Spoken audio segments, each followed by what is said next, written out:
Hi అండి. ఈరోజు evening కిట్టీలో 1 minute game అయితే రెడీ చేశాము. 1 మినిట్ గేమ్ వచ్చి శకుని మహాభారతంలో పాచికలు ఆడిస్తాడు కదండి, అలాంటి గేమ్ని మేము చార్ట్ పైన ఈరోజు రెడీ చేసామన్నమాట. గేమ్ అయితే చాలా బాగుంటుంది. గేమ్ వచ్చేసి నెంబర్ 1 ధర్మరాజు, నెంబర్ 2 భీముడు, నెంబర్ 3 అర్జునుడు, నెంబర్ 4 నకులుడు, నెంబర్ 5 సహదేవుడు, నెంబర్ 6 శకుని, నెక్స్ట్ కృష్ణుడు. అయితే ఇక్కడ ట్విస్ట్ ఏంటంటే వీళ్ళందరికీ కొన్ని పాయింట్స్ ఇచ్చామన్నమాట కింద. ధర్మరాజుకి 5 పాయింట్స్, భీముడికి 4 పాయింట్స్, అర్జునుడికి 3 పాయింట్స్, నకులుడికి 2 పాయింట్స్, సహదేవుడికి 1 పాయింట్, శకునికి 0 పాయింట్స్, కృష్ణుడికి 15 పాయింట్స్.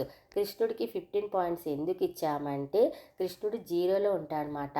అంటే పాచికల్లో ఒకవైపు ప్లెయిన్గా ఉంటుందండి. ఎవరికైతే ప్లెయిన్గా పడతాయో వాళ్ళకి కృష్ణుడి దగ్గర 15 పాయింట్స్ వస్తాయి అన్నమాట. నెక్స్ట్ 6 పడింది అనుకోండి, శకుని 6 ప్లేస్లో శకుని ఉన్నాడు కాబట్టి శకునికి మనము 0 పాయింట్ ఇచ్చామన్నమాట. ఆ పాయింట్స్ అయితే కౌంట్ అవ్వమాట. అయితే ఇప్పుడు కిట్టీలో ఉన్న ఒక పర్సన్ పిలిచి టైం స్టార్ట్ అనగానే గేమ్ వాళ్ళు స్టార్ట్ చేస్తారు, పాచికలు వేస్తారు. ఇప్పుడు 2 పాయింట్స్ పడ్డాయి అనుకోండి, నెంబర్ 2 పడింది అనుకోండి, 2 ప్లేస్లో ఎవరున్నారు, భీముడు ఉన్నాడు అంటే భీముడికి 1 పాయింట్, 1 ప్లస్ కింద భీముడికి 4 పాయింట్స్ ఇచ్చాము అంటే 1 ప్లస్ 4 5 పాయింట్స్.